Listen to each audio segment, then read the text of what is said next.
नमस्कार दोस्तों, logical India के बैकऑफ बुलेटिन में एक बार फिर से आपका स्वागत है। और मध्य प्रदेश के कृषि मंत्री माननीय श्री कमल पटेल जी अभी यहाँ से जा रहे हैं। माननीय कमल पटेल जी हमारे साथ हैं इस समय, कृषि मंत्री हैं मध्य प्रदेश शासन के। सर, हम ये जानना चाहेंगे जो वर्तमान हालात हैं अभी, इसके कारण जो किसानों को अभी जो उपज उनकी खड़ी हुई थी और इस दौरान ट्रालियां मैंने भी यहाँ पर देखी हैं, रात में बहुत सारी खड़ी थी। जो ये नुकसान हुआ है सर, इसकी क्या भरपाई होगी? हम किसानों का पूरा गेहूं खरीद रहे हैं। इसके इतिहास में सारा रिकॉर्ड माननीय मुख्यमंत्री शिवराज जी के नेतृत्व में हमने तोड़ा है।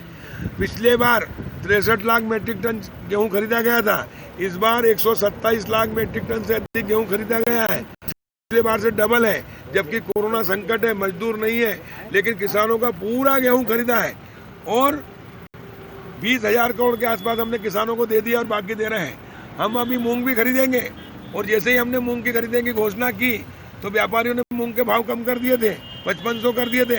जैसे ही हमने घोषणा की वैसे 6800 हो गए, 7,000 हो गए, 7100 7200 हो गए हैं। इसी प्रकार कमलनाथ जी सिर्फ छिंदवाड़ा के मुख्यमंत्री थे, उन्होंने 19 कुंटल चना सिर्फ छिंदवाड़ा में खरीदने का निर्णय लिया था।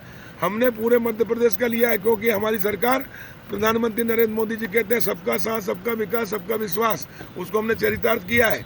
और हमारे गांव गरीब और किसानों के मसीहा मुख्यमंत्री, किसानों के सगे भाई से ज़्यादा शिवराज सिंह चौहान हैं, उनके नेतृत्व में हमने चना भी खरीदा है 20 कुंटल प्रति हेक्टेयर से पूरे प्रदेश में। गेहूँ खरीद रहे हैं, जो सरसों खरीद रहे हैं 20 कुंटल प्रति। कांग्रेस की सरकार 13 कुंटल प्रति हेक्टेयर खरीद रही थी, इसे 762 करोड़ रुपया किसान को ज्यादा दिया हमने। कांग्रेस की सरकार होती, कमलनाथ सचिन यादव कृषि मंत्री होते तो 762 करोड़ का घाटा था।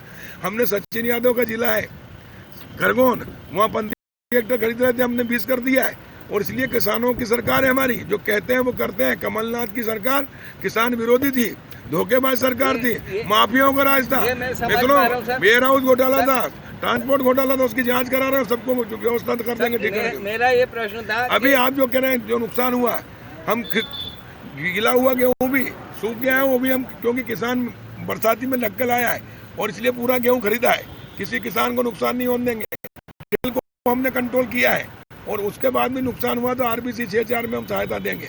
हमने हरदा होशंगाबाद में तवा डैम का पानी छुड़वाया मुख्यमंत्री जी से, उससे 3,000 करोड़ की मूंग पैदा कर दी और 300 करोड़ मजदूरों को रोजगार दिया है जी। ये 2 महीने के अंदर, जो बड़े बड़े उद्योग नहीं दे पाए। मेरा एक प्रश्न ये भी है सर कि ये जो अभी दौरा है, ये आज की तारीख में जो दौरा हुआ है, क्या विशेष रूप से सावेर चुनाव को मद्देनजर रखते हुए? देखो, मैं तो आया था महाकाल भगवान के दर्शन करने, 2.5 महीने बाद पट खुले हैं। महाकाल भगवान के आशीर्वाद से आज हम यहाँ मध्य प्रदेश में सत्ता परिवर्तन हुआ है। सुनो, माफियाओं का राज खत्म हुआ है, बेईमानों का राज खत्म हुआ, भ्रष्टाचारियों का राज खत्म हुआ और सुशासन आया है और कमल का फूल खिला है। शिवराज सिंह जी के रूप में भारतीय जनता पार्टी की सरकार बनी है। कमल का फूल खुशहाली, समृद्धि और विकास का प्रतीक है और इसलिए किसान के चेहरे, गरीब के चेहरे हम कमल की तरह खिलाना चाहते हैं। हम कोरोना को कंट्रोल करना चाहते हैं और हमने कंट्रोल किया है। आने वाले समय भगवान से प्रार्थना की कि कोरोना मुक्त मध्य प्रदेश हो, कोरोना मुक्त भारत हो, कोरोना मुक्त विश्व हो, ताकि लोग सुखी से जी सकें और मध्य प्रदेश और देश का विकास हो। प्रधानमंत्री नरेंद्र मोदी जी ने संकल्प लिया है कि अब गांव आत्मनिर्भर होंगे, आत्मनिर्भर भारत का निर्माण होगा।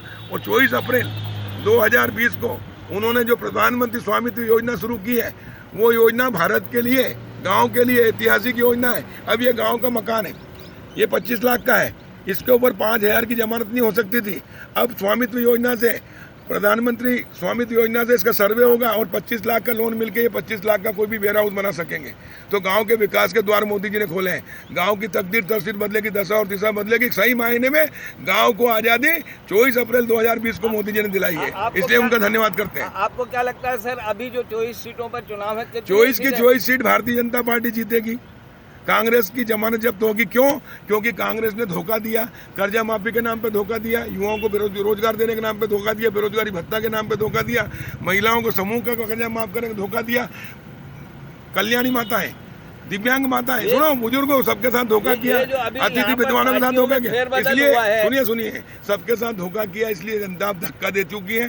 ज्योतिर्दित्य सिंधिया ने ऐसा धक्का दिया कि प्रेमचंद जी गुड्डू जो है, नाथ को अनाथ कर दिया। सर वो प्रेमचंद गुड्डू की किसी की कोई औकात नहीं है। भारतीय जनता पार्टी संगठन कार्यकर्ता आधारित है। अब भारतीय जनता पार्टी में ज्योतिर्दित्य सिंधिया आए हैं, 6 मंत्री ने सत्ता को लात मार के आए हैं, 22 विधायक ने सत्ता को ठुकरा के आए हैं, क्योंकि कांग्रेस हमेशा देश की जनता के साथ चुनाव के पहले कुछ कहती है, बाद में कुछ करती है, धोखा देती है, और धोखा देने वालों को धक्का दे के आए हैं। वो भारतीय जनता पार्टी का कमल खिला है, इसलिए हम उनका स्वागत करते हैं। वो 24 सीट भाजपा जीतेगी। एक छोटी सी बात सर, सोशल डिस्टेंसिंग की बात हो रही है, हालांकि आपके साथ बढ़िया सोशल डिस्टेंसिंग है, मगर आपने सर मास्क नहीं लगाया हुआ है। मेरा मास्क लगा हुआ है, ये मेरे पास जेब में रखा है, आपसे बात करने के लिए मैंने निकाला है। क्या ये मास्क मोदी जी ने जो कहा है कि गमछा ही हमारा मास्क है, तो आप क्या गमछा भी है, मास्क भी है, सुनो। जी। और आप है ना, मीडिया का काम है कमियां निकालना, आलोचना करना, अच्छी बात है, स्वागत है आपका, लेकिन तो दोस्तों ये थे हमारे साथ में कृषि मंत्री माननीय पटेल साहब, कमल पटेल साहब, जो कि यहाँ पर भाजपा की जो 24 सीटें हैं, आने वाले चुनाव में जो 24 सीटें हैं, उन 24 सीटों पर भाजपा के उम्मीदवारों के जीत का दावा कर रहे हैं। और उनका ये भी कहना है कि मध्य प्रदेश सरकार जो किसानों की सरकार है, शिवराज सरकार जो है वो किसानों की सरकार है, और किसी भी हालत में हर किसान को पूरा सहायता दी जाएगी। आपने उनको सुना। आप इसी तरह हमारे साथ बने रहिए लॉजिकल इंडिया पर, मैं बुलेटिन में देखते हैं।